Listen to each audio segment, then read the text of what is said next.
नहीं करते। ठाकुर जी तो महाराज बहुत चटोरे हैं हमारे, सीधे चूल्हा से उतरे, सीधे उनके सामने पधराओ। कहां तक कहें, जगन्नाथपुरी में तो मुंह पे पट्टा बांध करके लोग भोजन बनाते हैं। क्यों? कि कहीं दाल की सुगंधी से, कहीं सब्जी की सुगंधी से बनाने वाली की जीभ में भी पानी आ गया तो भी ठाकुर जी भोग नहीं लगाएंगे। इतनी अप्रसता का भाव रखते हैं। जगन्नाथपुरी में भोग कैसे लगता है? ठाकुर जी के सन्मुख सारी हंडियां रख देंगे और जितने पेय पदार्थ हैं उनको इस तरीके से तिरछा करके रखेंगे कि श्री जगन्नाथ जी उसमें परिलक्षित हों, उनका प्रतिबिंब दिखाई दे। और फिर पुजारी ऊपर से आकर के झांक करके देखता है, यदि जगन्नाथ जी का प्रतिबिंब उसमें दिख रहा है तो ठाकुर जी भोग लगा रहे हैं, और प्रतिबिंब नहीं दिख रहा तो मतलब अभी ठाकुर जी भोग ही नहीं लगा रहे। इसलिए वहां के रसोइयाओं को सख्त आदेश है कि भैया मुंह को, नाक को, सबको, सारी इंद्रियों को छुपा करके भोजन बनाना। क्यों? क्योंकि यदि सुगंधी नाक में गई तो तुम्हारी जीभ में पानी आ जाएगा, तुमको खाने की इच्छा होगी, और यदि ये इच्छा ठाकुर जी से पहले तुमने प्रकट कर दी तो ठाकुर जी भोग नहीं लगाएंगे। अरे महाराज बड़े नखरे हैं ठाकुर जी के, बहुत चूजी हैं हमारे गोपाल जी। यशोदा मैया के भाव से रसोई घर की सामग्री लेते हैं कि मैया बनाती सबसे पहले मोए पवा, मेरे बाद सबन को दीजो। इस भाव से ठाकुर जी को दी जाती है। तो मैं दुकानों की मिठाई का भोग अपने ठाकुर जी को नहीं, कोई बहुत कहता है तो दूर से ठाकुर जी को दिखा देते हैं, लेकिन भोग नहीं लगाता। आपकी अपनी स्वेच्छा है, आप लगाओ। लेकिन कृष्णदास का स्वभाव भी ऐसा ही था। वो कुछ भी अच्छी वस्तु देखते थे ना तो खरीदते नहीं थे ठाकुर जी के लिए, जाके स्वयं निर्माण करते थे और ठाकुर जी की अनुकूलता के स्वरूप को उसको बना के फिर ठाकुर जी को भोग लगाते। एक बार कृष्णदास जी आगरा गए, मुझे बहुत प्रिय है ये कथा। तो जब आगरा गए तो आगरा में विचरण कर रहे थे कहीं दुकान पर, तभी उनको सुंदर स्वर सुनाई दिया। कृष्णदास जी आनंदित हो गए स्वर को सुन के। अब हमारी स्थिति क्या, स्वर सुनते ही हम खुद को सुनाने जाएंगे, थोड़ी देर वहां बैठेंगे, आहा कितना अच्छा लग रहा है, कानों को सुख मिल रहा है, खुद को सुख देते हैं। लेकिन वैष्णव ऐसे नहीं होते। कृष्णदास जी ने जैसे ही वो स्वर सुना, स्वर सुनते ही नेत्र बंद हो गए, और नेत्र बंद होते पहला भाव मन में प्रकट हुआ, ये स्वर तो मेरे श्री जी को सुनाई देना चाहिए, ये स्वर तो मेरे ठाकुर जी के सामने होना चाहिए, ये स्वर यहाँ कहां गाया जा रहा है, ये स्वर यहाँ के लिए नहीं है, ये तो मेरे ठाकुर जी के सन्मुख होना चाहिए। खोजने लगे, पूछने लगे, ये आवाज कहां से आ रही है, ये कौन गा रहा है। सुनते सुनते सुनते एक गली में पहुंचे। गली से जब अंदर गए तो एक आंगन में जाकर के देखा, चारों तरफ मसनदें लगा करके लोग बैठे हैं, पैसे उड़ा रहे हैं, और बीच में एक वैश्या नृत्य करते हुए गा रही है, नगर वैश्या। कृष्णदास जी ने जब उसका स्वर सुना तब तो मोहित हुए, लेकिन अब जब उसका नृत्य देखा और नृत्य के बाद जब उसके नेत्रों को देखा, उसके सौंदर्य को देखा, कृष्णदास जी बोले, अरे पागल, तू किसको बेच रही है, अपने स्वर को, अपने नृत्य को, अपने स्वरूप को। अरे ये सब तो हमारे ठाकुर जी के लिए होना चाहिए। कृष्णदास जी थोड़ी देर खड़े रहे, खंबे से लगा करके उसके नृत्य को देखते रहे।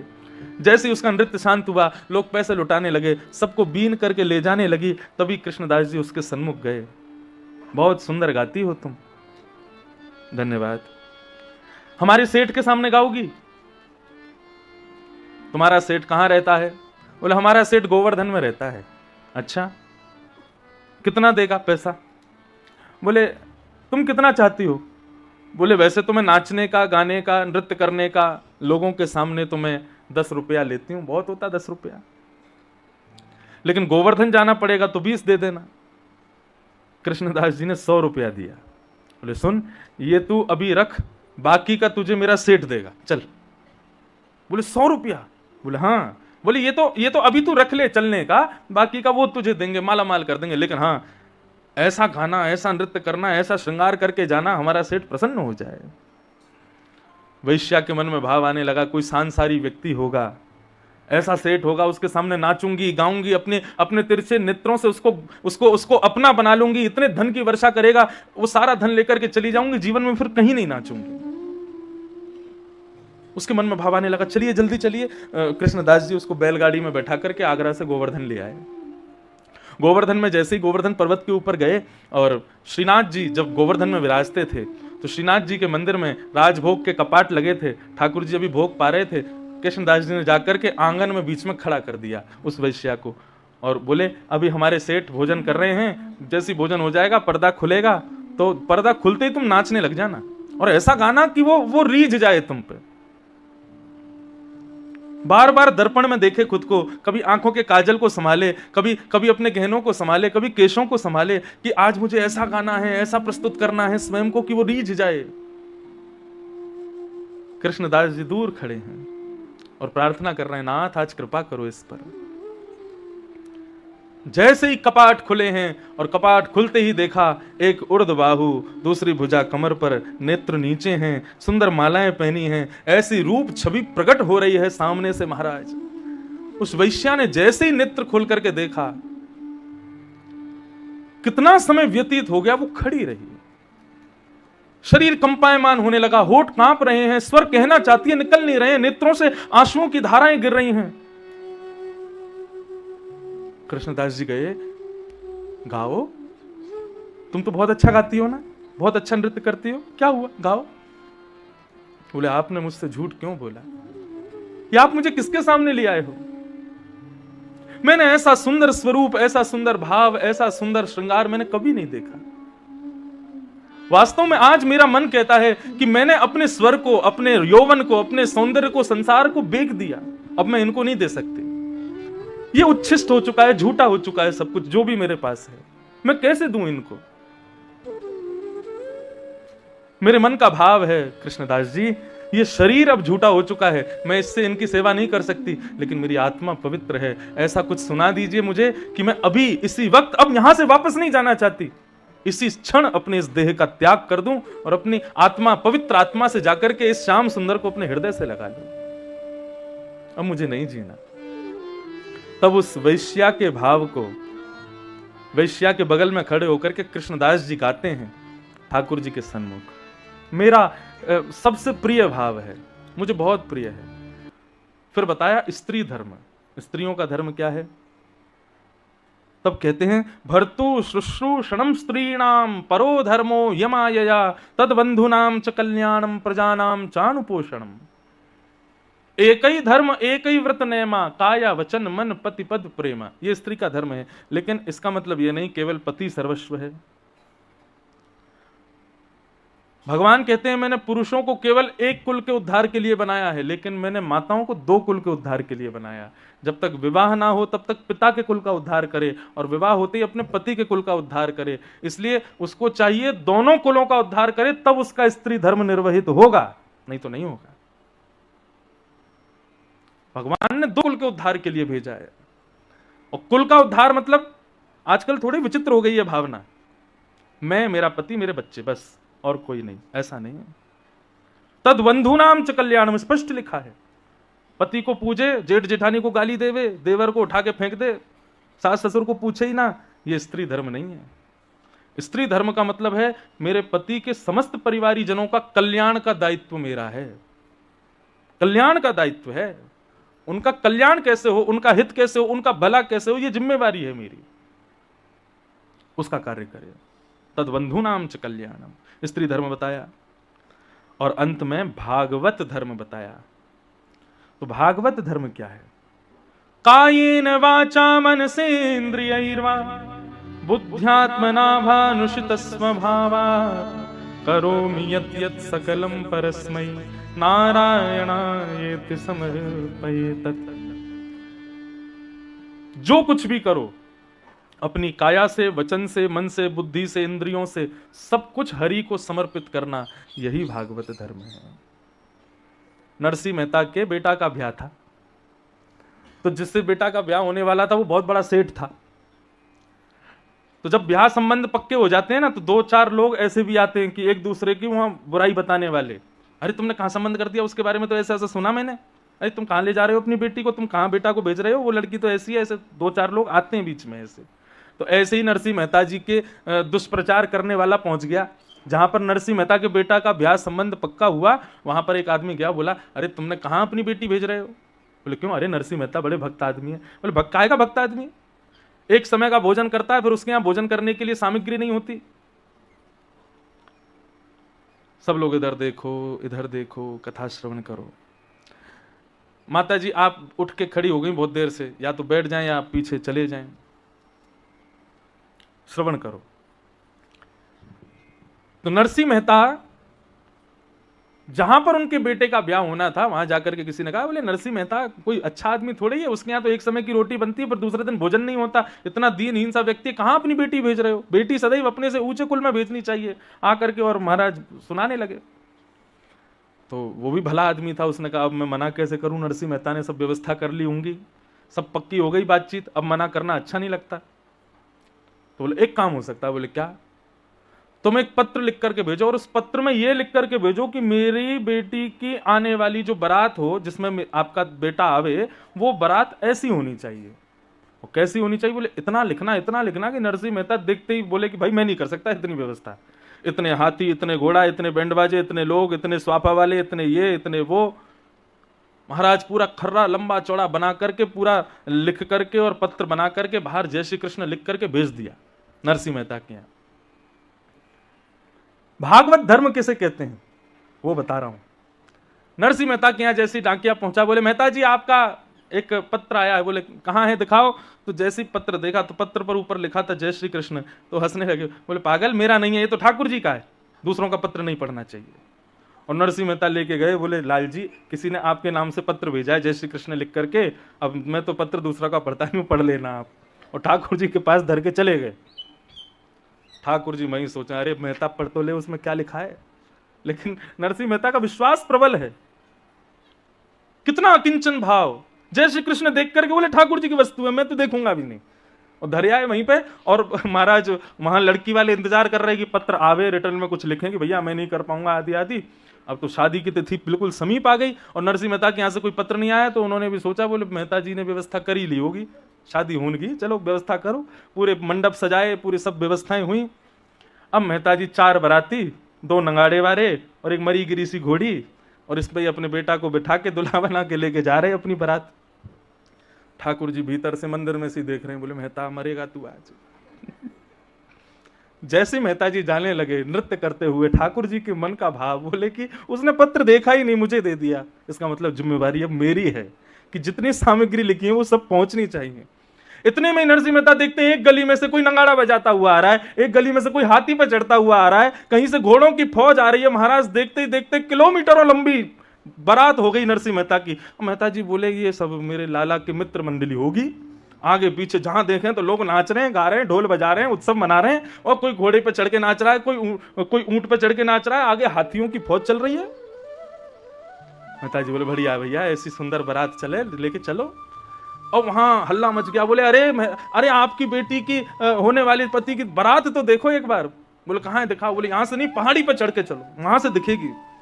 पहाड़ी पर जाकर के देखा, दूरबीन लगा करके, तो महाराज किलोमीटरों दूर तक महाराज लोग नाच रहे हैं, गा रहे हैं, आनंद मना रहे हैं, उत्सव मना रहे हैं, ढोल नगाड़े बज रहे हैं। और सबको देखते देखते दूरबीन थोड़ी आगे की तरफ की तो सबसे आगे क्या देखा? 2 हाथी हैं और एक हाथी पर बलभद्र, दूसरे हाथी पर स्वयं श्याम सुंदर नरसिंह मेहता के लड़के की बारात लेकर के जा रहे हैं। ये है भागवत धर्म। मैंने कल भी कहा था, आलसी होना नहीं, लेकिन अपनी जिम्मेवारी अपने ऊपर मत रखो, ठाकुर जी को सौंपो, जो करेंगे सब मंगल होगा। और यदि कुछ ऐसा हुआ जो आपने नहीं विचार किया था, तो उसको भी यही सोचना ठाकुर जी ने शायद ये इसलिए ऐसा किया, शायद इसी में मेरा मंगल होगा। ये भागवत धर्म है। कायेन वाचा मनसेन्द्रियैर्वा बुद्ध्यात्मना नुषितस्वभावात् करोमि यत् यत् सकलम परस्मै नारायणायेति समर्पयामि। सब कुछ नारायण को समर्पित करो। ये भागवत धर्म।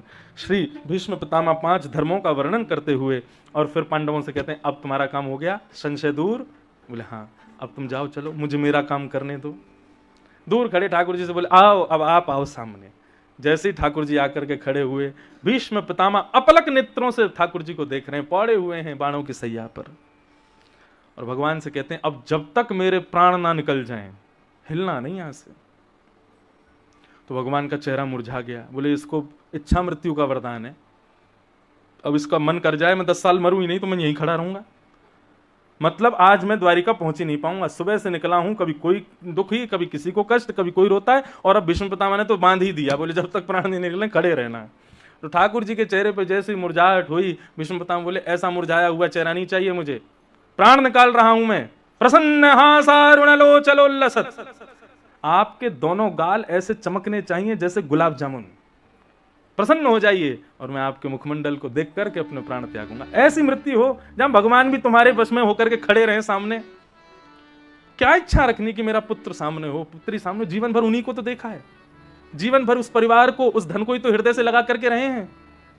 अंत काल हो तो ऐसा हो कि श्री राधा रमन लाल सामने खड़े हों, किशोरी जी बगल में खड़ी हों, अष्ट सखा पीछे खड़े हों, श्री गोवर्धन नाथ का दिव्य पर्वत दिख रहा हो, यमुना का पुलिन हो, मयूरों की कुहुक सुनाई दे रही हो, संत जन कीर्तन कर रहे हों, विचरण कर रहे हों, श्याम सुंदर मधुर मधुर वंशी का नाद कर रहे हों, हम उसी परिकर में विचरण करते हुए अपने प्राणों को त्यागते हुए ठाकुर जी के साथ उस सघन कुंज में प्रवेश कर जाएं, ऐसा भाव हो।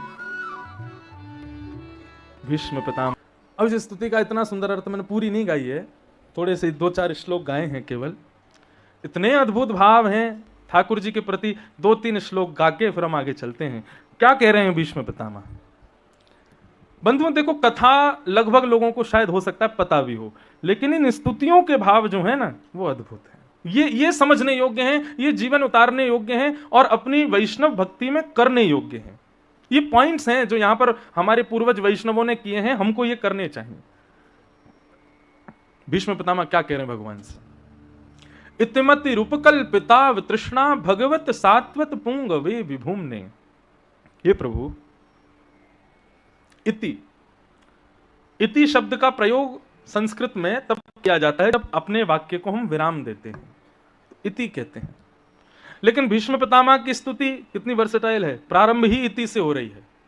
इति भीष्म पितामह कहते हैं मानो इति शब्द कहते ही उन्होंने संसार को उसी समय खत्म कर दिया। बोले नाथ, अब मेरे जीवन का अंत हुआ।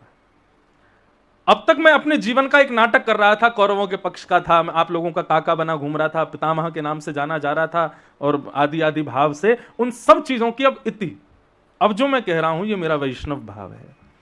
मति रूप कल्पिता तृष्णा भगवत सात्वत पुंगवे विभूम्ने। नाथ,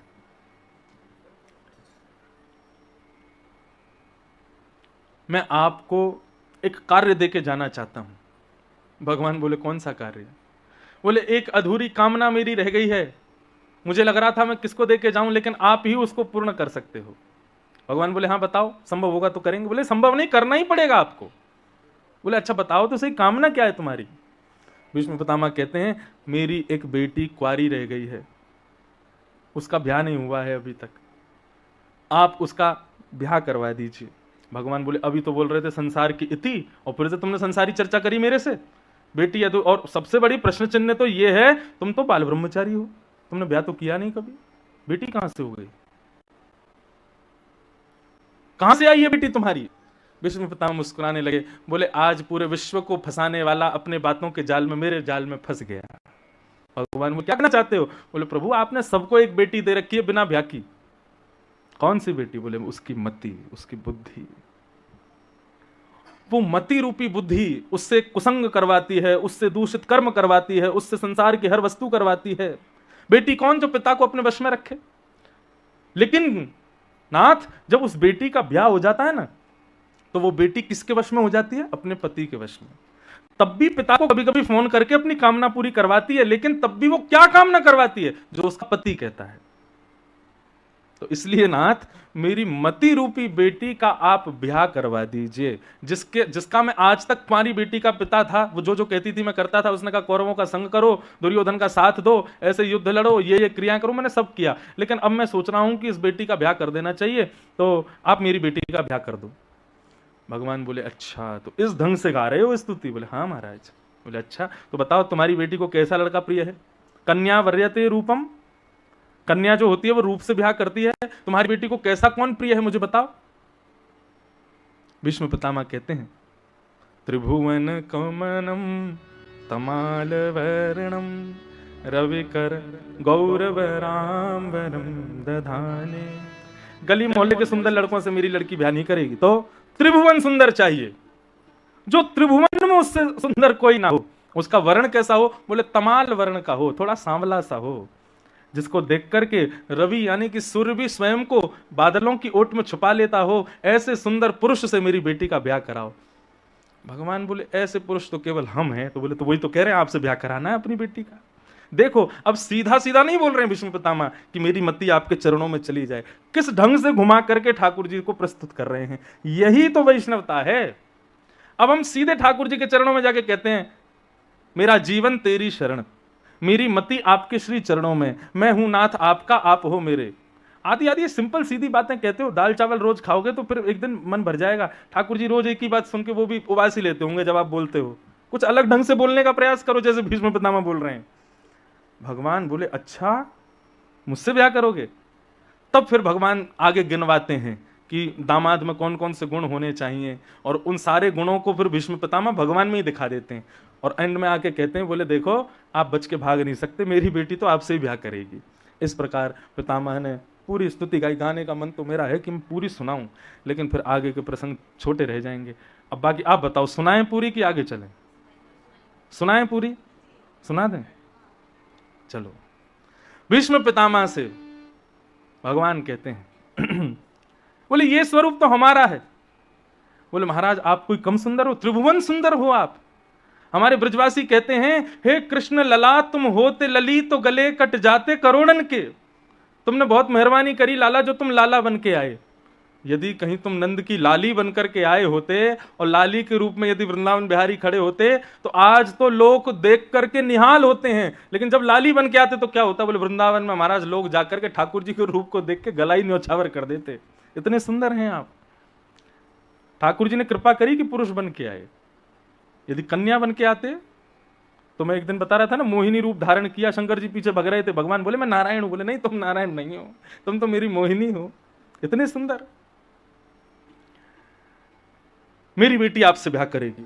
भगवान बोले देखो केवल सुंदरता देख के ब्याह नहीं करना चाहिए, होने वाले दामाद में और भी गुण होने चाहिए। भीष्म पितामह बोले और कौन सा गुण होना चाहिए? बोले सुंदरता होनी चाहिए, फिर दूसरा गुण उसके अंदर शौर्य होना चाहिए। भीष्म पितामह बोले युधितुर गर जो विधुम्न वेश्वक कचलुलित श्रम वार्यलंकृताशे मम निशित शरीर विविद्यमान त्वच विलसत कवचेस्तु कृष्ण आत्मा। आपसे बढ़िया शौर्य किसका हो सकता है? महाराज कौरवों की सेना में इतने बड़े बड़े योद्धा थे, कहां तक कहें भीष्म पितामह की बाणों की कला इतनी अच्छी थी कि भीष्म पितामह जिसको केंद्र में लेकर के बाण छोड़ते थे वो कहीं जाकर के छुप जाए, बाण उसी को ही लगेगा। लेकिन कृष्ण उस महाभारत के युद्ध में हम बड़े बड़े वीरों के सामने अर्जुन को एक बाण भी लगने नहीं दिया। क्यों? क्योंकि उसके रथ के सारथी आप थे। आप इतनी द्रुत गति से उसके रथ को दौड़ाते थे कि हमारे बाण उसको पकड़ ही नहीं पाते थे। इससे यह बात सिद्ध होती है कि आपसे बढ़िया शौर्यवान कोई नहीं है। आप मेरी बेटी को बहुत रक्षा करके रखोगे। जब आप अर्जुन की इतनी बढ़िया रक्षा कर सकते हो, मेरी बेटी तो सुरक्षित रहेगी आपके पास। सौंदर्य भी है, शौर्य भी है। भगवान बोले केवल सौंदर्य शौर्य के बल पर ब्याह नहीं करना चाहिए, दामाद में तीसरा गुण भी देखना चाहिए। भीष्म पितामह बोले बताओ कौन सा गुण देखें? बोले उसका स्वभाव अच्छा होना चाहिए। भीष्म पितामह कहते हैं आपसे बढ़िया स्वभाव किसका होगा? कैसा स्वभाव है ठाकुर जी का? सपदि सखे वचो निशम्य मध्य निज परयोर वलयोरथम निमिष्य। मालिक अपने नौकर से कहे कि चलो गाड़ी साफ करके निकालो मुझे जाना है, तो समझ में आता है। लेकिन नौकर कहे मालिक जी गाड़ी साफ करके निकालो जाना है, सुनने में अटपटा लगता है ना। लेकिन बोले महाभारत में यही हुआ था। अर्जुन कहता है कृष्ण को, उसकी इतनी हिम्मत। आपसे प्रार्थना नहीं की थी भगवान, उसने आपसे निवेदन नहीं किया था। महाभारत में अर्जुन कहता है सेनयोर भयोर मध्य रथम स्थापयमिच्युत। आपको आज्ञा देता है और आप क्या करते हैं? जो आज्ञा। तुरंत आप रथ में जाकर के बैठते हैं, चाबुक मारते हैं, घोड़ा आगे चलने लगता है और ले जाकर के आप उसको पहुंच जाते हैं। ये आपके स्वभाव की मधुरता नहीं है तो क्या है? ये आपके स्वभाव का माधुर्य ही तो है भगवान। सब लोग ध्यान से श्रवण करो। ठाकुर जी का स्वभाव भी मधुर है, सौंदर्य है, शौर्य है, स्वभाव। अच्छा एक बात कहूं, ठाकुर जी का स्वभाव, हमारे ब्रज के एक बहुत बड़े कवि हुए श्री बिंदु जी महाराज। बिंदु जी महाराज कहते हैं बोले ठाकुर जी आपका पहले स्वभाव अच्छा था अब बिगड़ गया है। बिंदु जी कहते हैं पूतना को आप उद्धार कर सकते हो, कंस का उद्धार कर सकते हो, 10 मुंह वाले रावण का उद्धार कर सकते हो, शूर्पणखा का उद्धार कर सकते हो, इन राक्षसों का उद्धार, और तो क्या कहें जो मानव नहीं था उस गजेंद्र का उद्धार कर सकते हो। हम में कौन से कांटे लगे हैं, हमारा उद्धार क्यों नहीं करते? गजराज तारो तेने आवने को जावने को खावने पकावने को मीराबाई तारी है, नरसिंह मेहता को तारो वही वार सवारने को वेदन सुनावने को जयदेव तारो है। ये जितने भी लोग आपने तारे हैं ना, इन सब हमने पूरा एनालाइज करके देखा है, सबसे ना आपका कोई ना कोई काम पूरा होता है। आपने गजेंद्र को क्यों तारा? बोले आपको उसके ऊपर बैठ के सवारी करनी थी, इसलिए आपने उसको तार दिया। गजराज तारो तेने आवने को जावने को। और मीराबाई को बोले मेड़ता की है, मारवाड़ी लोग बढ़िया भोजन बनाते हैं। क्या सुबह दोपहर हम अपने रसोईया को बोले तू एक ही दाल बनाया कर, बाकी नीचे से लाया कर, कितना बढ़िया बनता है। कहां से आए आपके रसोईया? जोधपुर से ना। और जोधपुर किसकी भूमि है? राजस्थान किसकी भूमि है? मीराबाई की भूमि है। मीराबाई को क्यों तारा? बोले मीराबाई को इसलिए तारा खावने पकावने को। वैकुंठ के बावर्चियों के हाथ में स्वाद नहीं आ रहा था तो आपने मीराबाई को तार दिया। बढ़िया मारवाड़ की मेवाड़ की मीराबाई आई, आकर के बढ़िया पकवान बना के खिलाएगी, इसलिए उसको तारा आपने। और नरसिंह मेहता को तारो वही वार सवारने को। लोग इतनी दान दक्षिणा चढ़ाते हैं तो एक अकाउंटेंट भी तो होना चाहिए, नरसिंह मेहता को तार दिया। वेद सुनने में आपको बहुत अच्छा लगता है इसलिए जयदेव आपने तार दिया। ये सब आपने तारे क्योंकि इनसे आपका कोई ना कोई काम बनना था। मैं आपके किसी काम का नहीं हूं, मुझे तार के दिखाओ तब आपका नाम मानूंगा, तारणहार है। मैं किसी काम का नहीं हूं आपके। बिंदु जी महाराज कहते हैं इतने अच्छे शब्द हैं इस पद के, वो भगवान से शिकायत करते हैं, बोले जय जय श्री राम, जय जय श्री राधे। तो कभी कभी ठाकुर जी के साथ में वैष्णवता यदि मिली है तो हमको क्रोध करने का भी अधिकार मिलता है। अरे जब ब्याह कर लेते हैं तो पति पत्नी को प्रेम का अधिकार तो है ही, लेकिन उनको एक दूसरे पर क्रोध का भी तो अधिकार है। भक्ति में भी हम भक्त बने रहें और ठाकुर जी के सामने हमेशा हाथ जोड़ के बैठे रहें, कभी कभी क्रोध भी किया करो, लेकिन उससे पहले भाव भी तो इतने प्रकट कर लो कि क्रोध का अधिकार मिले। जबरदस्ती आज शाम को जाके डंडा लेके बैठ जाओ ठाकुर जी के सामने करो कृपा हम पे, गुस्सा करेंगे। क्रोध करना नहीं पड़ता, जिससे प्रेम होता है, जिसके प्रति भाव होता है, क्रोध अपने आप होता है। सोच के जाओ उस पर गुस्सा करना है जाके, तो वो ना नकली लगेगा, वो वैसा कर भी नहीं पाओगे। लेकिन जो अपना होता है, जिससे बहुत आशाएं होती हैं, जिससे बहुत प्रेम होता है, उसके ऊपर जब क्रोध आता है ना तो वो वास्तविक क्रोध भी बड़ा प्रेम भरा होता है। एक मैया ठाकुर जी का सेवा करती थी, चतुर्भुज रूप क्या, तो एक दिन क्या हुआ कि उस मैया का पांव फिसल गया, पेट टूट गया। बालक उसको वैद्य के पास ले गए, वैद्य उस पर मल्लम लगाने लगा तो वैद्य को बोली तू छूना मत। वैद्य बोला क्यों? जिसने तोड़ा वही सही करेगा। बोले किसने तोड़ा? बोले मेरे चतुर्भुज नारायण ने तोड़ा है, वही ठीक करेगा इसको, तू मत छूना। बच्चे बोले ये तो ऐसी बोलती रहती, बुढ़ापा है इनका, ठीक कर दो इनको। तो पलस्तर वलस्तर लगा दिया। बोले मैया 1 महीना बाद उतरेगा। बोले 1 महीना? शाम तू कल देखियो दौड़ूंगी मैं रोड पे, ठीक करेगा, वही ठीक करेगा रात रात में। अब बुढ़ापे में बोले ऐसी बोलती हैं, ले जाओ। ले गए तो बच्चों से बोली मेरे को मंदिर में छोड़ के आओ ठाकुर जी के सामने। बोले अम्मा अब आराम करो, पाँव टूट गया। बोले छोड़ के आओ उसके सामने। जैसे सामने ले गए, बैठा दिया कुर्सी पे, बोले किबाड़ बंद करके जाओ सब लोग। सब चले गए तो ठाकुर जी से बोली क्या कमी छोड़ी तुम्हारी सेवा में? नए नए इत्र तुमको लगाती हूँ, तुम्हारे लिए पोशाक वृंदावन से मंगवा के तुमको धराती हूँ, 56 भोग बना करके भोग लगाती हूँ, तुम कुछ भी अनहोनी मेरे साथ करो, मेरे परिवार के साथ करो, कभी शिकायत नहीं करती हूँ, सब कुछ तुम्हारी व्यवस्था बड़े व्यवस्थित ढंग से करती हूँ, किसी को स्पर्श नहीं करने देती, किसी को रसोई घर में जाने नहीं देती, हर चीज का इतना ध्यान रखती हूँ, और आज मेरा पाँव तोड़ दिया। क्यों तोड़ा? ठाकुर जी तो खड़े हैं, चतुर्भुज रूप है, अब नहीं बोल रहे, नहीं निकल रहे स्वर। ठीक है तो मैं भी देखूं तुम कितने बड़े देवता हो। पत्थर उठा के लाई, बोले या तो मेरा पाँव ठीक करो नहीं तुम्हारा पाँव तोड़ दूंगी।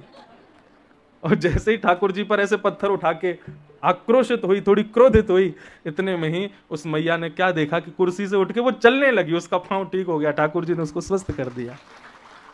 लेकिन इसका भाव ये नहीं है कि वह अधिकार यहां बैठे हम सबको भी मिल गया होगा, मिलेगा, लेकिन पहले प्रेम में इन्वेस्ट तो करो। आपका इन्वेस्टमेंट तो 0 है अभी, और चाहते हो सीधे भगवान पे लाठी चलाना? नहीं। प्रेम जब अनंत हो जाता है ना तो फिर क्रोध करना नहीं पड़ता, अपने आप होता है। और वो क्रोध भी क्रोध नहीं होता ठाकुर जी के प्रति, वह भी प्रीति के भाव से होता है। तो हम किस लिए ये बात कर रहे थे? भगवान बोले कि भाई दामाद का स्वभाव अच्छा होना चाहिए, तब उससे अपनी बेटी का ब्याह करना चाहिए। तुम्हारी बेटी मति जिससे ब्याह करने वाली है उसका स्वभाव मधुर है कि नहीं? भीष्म पितामह बोले आप जैसा स्वभाव किसका होगा? बोले सपदि सखी वचो निशम्य मध्य निज परयोर वलयोर रथम निमेश्य। रथ को लेके पहुंच गए अर्जुन के, जबकि वो आपका दास है, आप उसकी आज्ञा मान रहे थे। ये तो वही कर सकता है जिसका स्वभाव अच्छा हो। भगवान बोले सौंदर्य देख लिया, शौर्य देख लिया, स्वभाव देख लिया, लेकिन दामाद समझदार नहीं हो तो समझदारी भी होनी चाहिए। भीष्म पितामह बोले आपसे बढ़िया समझदार कौन है? क्यों? बोले व्यवहित प्रतना मुखम निरीक्ष्य स्वजन बधात्मखस्य दोष बुद्ध्या। अर्जुन को भरी महाभारत के युद्ध के मध्य में जब उसने अस्त्र शस्त्र छोड़ दिए थे, तब आप खड़े होकर के उसको ज्ञान उपदेश करते हैं, और ऐसा ज्ञान उपदेश करते हैं कि जिसको श्रवण के बाद वो उठाता है धनुष, प्रत्यंचा चढ़ाता है और सीधा बाण चला करके युद्ध प्रारंभ कर देता है। ये कोई समझदार व्यक्ति ही कर सकता है, जिसने हाथ खड़े कर दिए, जिसने सब कुछ त्याग दिया कि अब मैं कुछ नहीं कर सकता, पूर्ण रूपेण सरेंडर हो गया था अर्जुन। लेकिन आपने ना जाने कौन सा मंत्र उसको सुनाया था, जिसको सुनकर के वो युद्ध करने लग गया। इससे ये बात सिद्ध होती है कि आप समझदार हो, बच के नहीं भागोगे। आप सुंदर हो, शौर्यवान हो, स्वभाव भी मधुर है, समझदारी भी है। और बताइए दामाद में और क्या चाहिए? बोले दामाद प्रेमी होना चाहिए। कल को फैमिली गैदरिंग हो तो पाँव वाँव छुए सबके, ये बुआ जी हैं, फूफा जी हैं, ये चाचा जी हैं, सबको मिले जुले, ऐसा प्रेमी भी तो होना चाहिए। भीष्म पितामह बोले आपसे बड़ा प्रेमी भी कोई नहीं है। कैसे? स्वनिगममपहाय मत प्रतिज्ञा मृत मधुकर तुम वप्लुतो रथस्थः। मेरी प्रतिज्ञा को पूरी करने के लिए आपने अपनी प्रतिज्ञा तोड़ी थी। भगवान महाभारत में आपने वचन लिया था कि मैं शस्त्र नहीं उठाऊंगा, पर जब यह बात मुझे पता चली, दुर्योधन ने आकर के बताया कि भगवान ने कहा है वे शस्त्र नहीं उठाएंगे, तब मैंने भी प्रतिज्ञा ले ली। वासुदेव कर चक्र न धरहि तो तुमको मुख न दिखाऊं, लाजत है मेरी गंगा जननी में शंतनु सुत न कहाऊं। यदि महाभारत युद्ध के मध्य में वासुदेव कृष्ण ने शस्त्र धारण नहीं किया तो मैं शंतनु का बेटा नहीं, गंगा का बेटा नहीं।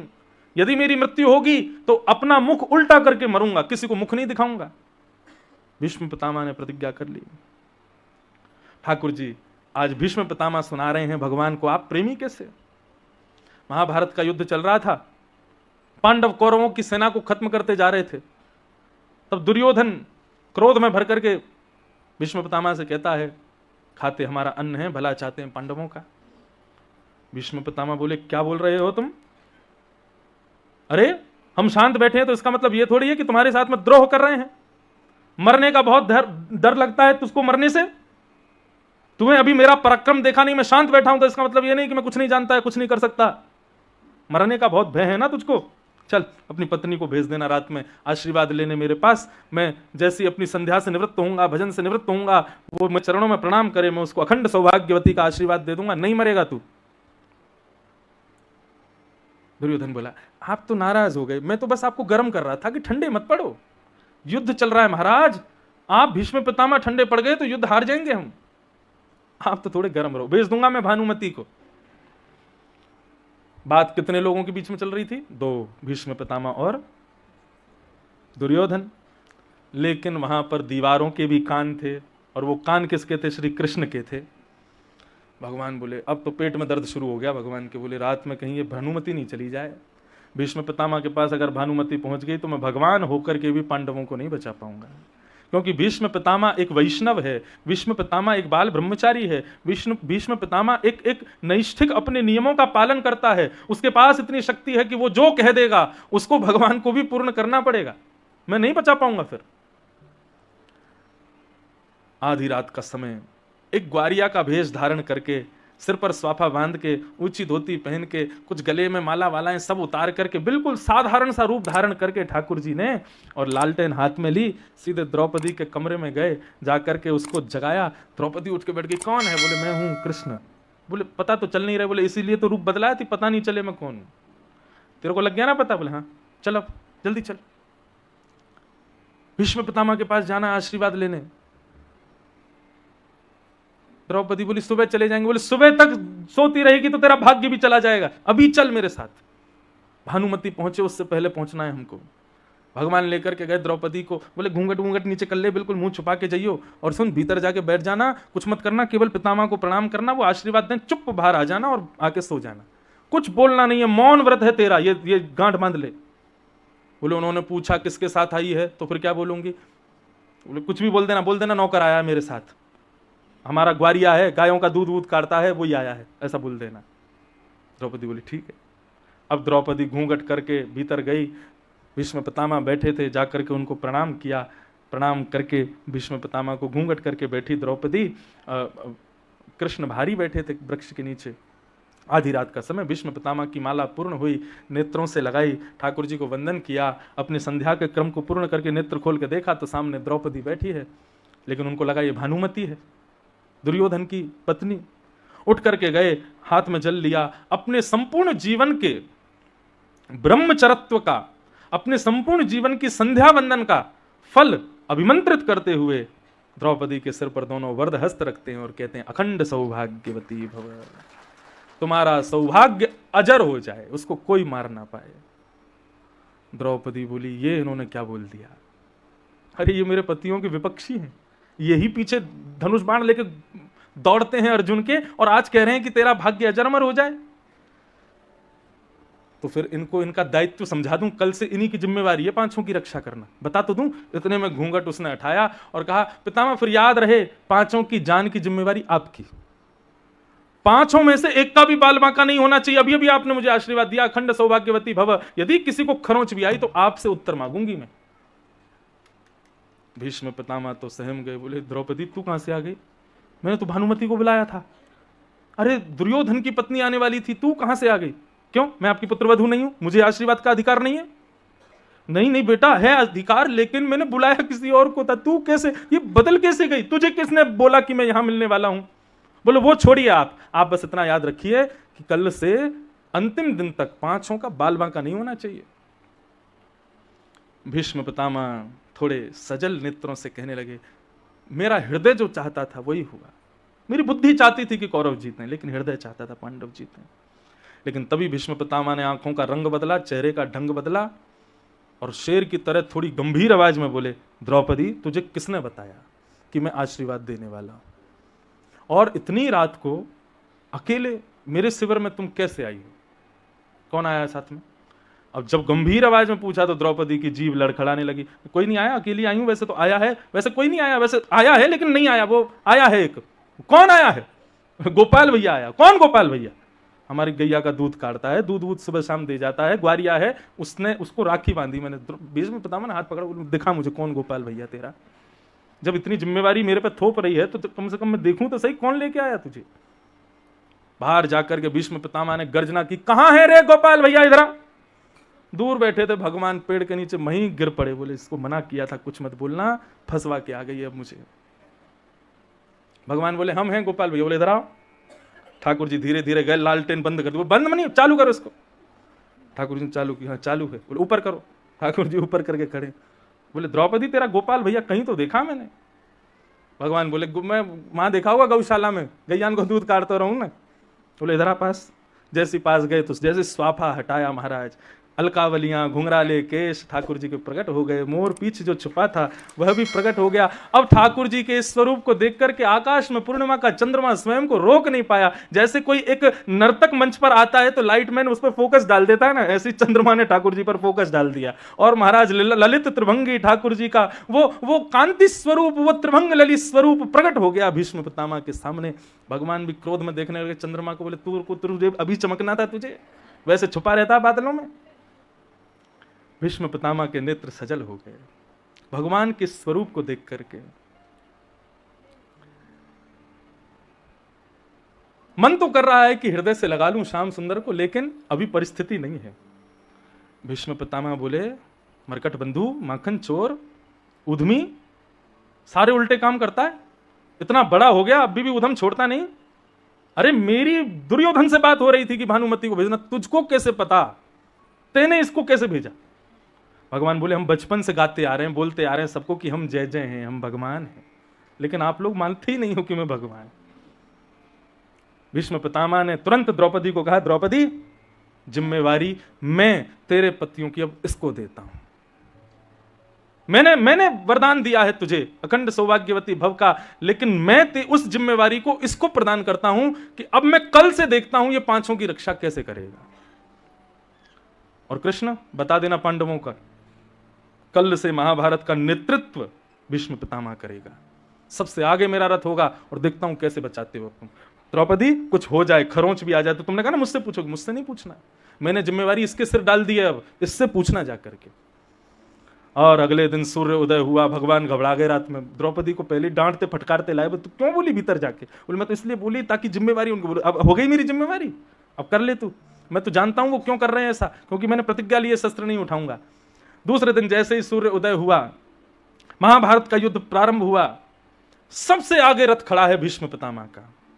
और भीष्म पितामह मानो आज जैसे कितने अनंत सूर्यों का तेज अपने भीतर लेकर के बैठे हैं। जैसे ही शंखनाद हुआ और युद्ध प्रारंभ होने वाला था, भीष्म पितामह ने प्रत्यंचा चढ़ा करके धनुष को अभिमंत्रित करते हुए आकाश में छोड़ा, एक में से अनेक धनुष निकले। जितनी सेना पांडवों ने कौरवों की पिछले 10 दिन में खत्म की थी, उतनी सेना को चंद मिनटों में भीष्म पितामह ने खत्म कर दिया पांडवों की। भीष्म पितामह तो बैठे थे, आनंद कर रहे थे, लड़ थोड़ी रहे थे, लड़ाई तो शुरू की उन्होंने। और सबको मारते हुए जब खौफ बन गया पांडवों में, आपस में भाई भाई मिलते हैं, भागते हैं, भागो पितामह भीष्म आया, ऐसी भगदड़ मची पांडवों में, पूरी सेना इतर वितर अस्त व्यस्त हो गई। व्यथित व्याकुल पांडवों की सेना को जब भीष्म पितामह ने देखा, भीष्म पितामह बोले यही सही समय है, सारी सेना बिखर गई है, सब व्यथित हैं, सब चिंता में हैं। तुरंत उन्होंने बाण निकाला, प्रत्यंचा चढ़ाई और केंद्र में लिया है श्री कृष्ण के रथ को और पीछे बैठे हुए अर्जुन को। जैसे ही भीष्म पितामह ने बाण अभिमंत्रित करते हुए अर्जुन को मारना चाहा, भगवान ने भीष्म पितामह की ओर देखा, अर्जुन की ओर देखें, फिर भीष्म पितामह को देखें, अर्जुन है मेरो प्राण, मैं हूं अर्जुन को प्राण, अर्जुन के जीवन को जीवन हमारो है। दोनों नरनारायण हैं, एक दूसरे के प्राण हैं। ठाकुर जी बोले भीष्म पितामह को रोकना पड़ेगा, कैसे भी करके कुछ करना पड़ेगा। इतने में ही ठाकुर जी ने दूर पड़े हुए टूटे हुए रथ के चक्के को देखा, उसको देखें, फिर भीष्म पितामह को देखें, फिर उसको देखें, फिर भीष्म पितामह को देखें, कहीं कहीं बाण ना छोड़ दें। उससे पूर्व ही ठाकुर जी रथ से कूदे हैं, दौड़ करके देखते हुए जा रहे हैं भीष्म पितामह की ओर, दौड़ते हुए गए, उस टूटे हुए रथ के चक्के को हाथ में उठाया, मानो ऐसा लग रहा है शेर का सिंह एक हाथी के ऊपर झपट रहा है। द्वारिकाधीश कृष्ण ताम्र वर्ण के होकर के नृसिंह प्रकट हो गया हो, माने रथ का चक्का लेकर के रथांग पाने बनकर के कूदे हैं भीष्म पितामह की ओर। जैसे ही भगवान के उस विकराल स्वरूप को देखा, पृथ्वी कांपने लगी, डामाडोल होने लगी, बादल गरजने लगे। भीष्म पितामह ने अपने धनुष बाण नीचे रख दिए और नीचे रख करके ताली बजाने लगे, वाह वाह वाह, जय हो। अरे सेना शांत हो जाओ, देखो देखो देखो, ये दृश्य दोबारा देखने को नहीं मिलेगा, मैं शस्त्र नहीं उठाऊंगा। देखो ये प्रतिज्ञा लेने वाला कैसे खड़ा है आज, हाथ में रथ लेकर के, रथ का चक्का लेकर के। कहां गई तुम्हारी प्रतिज्ञा? आप कहो मैं शस्त्र बिन भूमि हरहूं सब भार। तू हमको क्षत्रिय ना गिने, बोले ही वचन विचार। तुम अकेले क्षत्रिय हो क्या इस संसार के? बिना शस्त्र के हर लूंगा मैं तो, बिना शस्त्र के युद्ध लड़ लूंगा। क्या हो गया अब तुम्हारी प्रतिज्ञा को? हम भी क्षत्रिय हैं, हमारे सामने बोलो तो सोच विचार के बोलना। क्यों उठाया रथ का चक्का, क्यों उठाया शस्त्र हाथ में? डार चक्र हरि हस पड़ो दियो उत्तर ब्रजराज। रथ का चक्का दूर फेंक करके ठाकुर जी मुस्कुराने लगे। डार चक्र हरि हस पड़ो दियो उत्तर ब्रजराज। आज तजी प्रतिज्ञा मोरी, मैं तोरी प्रतिज्ञा काज। भगवान कह रहे हैं, बोले पितामह मैंने जब प्रतिज्ञा ली कि शस्त्र नहीं उठाऊंगा, उस समय तुमने ली कि मैं भी शस्त्र धारण करवा के रहूंगा, और यदि मैंने धारण नहीं करवाया तो जब मेरी मृत्यु हो महाभारत युद्ध में तो मेरा शव उल्टा गिरे, मैं किसी को मुख नहीं दिखाऊंगा। यदि मैं शस्त्र धारण नहीं करता और जब तुम महाभारत युद्ध में मारे जाते तो तुम्हारा शव उल्टा गिरता, और यदि तुम उल्टे गिरते तो अंतिम समय में मेरा दर्शन कैसे करते? तुम्हारे सामने में खड़ा होता, मेरा दर्शन तुमको कैसे होता? क्योंकि रोम रोम में बाण छिड़े, तुम कोई करवट नहीं ले सकते थे, तुम घूम के मुझे देख नहीं सकते थे, ताकि अंतिम समय में जब मैं आऊं तुमको मेरा दर्शन हो सके, तुम्हारा मुख सीधा हो, जो तुमने प्रतिज्ञा ली थी उस अनुसार सब कुछ हो, इसलिए मैंने अपनी प्रतिज्ञा को तोड़ दिया। आज भीष्म पितामह उस भाव को याद करके कह रहे हैं, बोले प्रभु आप चाहते तो बिना रथ के चक्के को उठाए भी मुझे शांत कर सकते थे, लेकिन आपने वो रथ का चक्का उठाया ही इसलिए था ताकि मेरी प्रतिज्ञा पूर्ण हो जाए और मेरी मृत्यु जब हो तब मैं सीधा लेटा हूं और आपका दर्शन करूं। आज ये दर्शन का अधिकार मुझे प्राप्त हो, इसलिए आपने रथ का चक्का उठाया था। इसलिए नाथ, प्रेमी भी आपसे बड़ा कोई नहीं है। इस प्रकार भीष्म पितामह सारे गुण ठाकुर जी में देखते हुए अंत में कहते हैं, बोले प्रभु अब मैं जाते जाते उस व्रज वृंदावन को याद करता हूं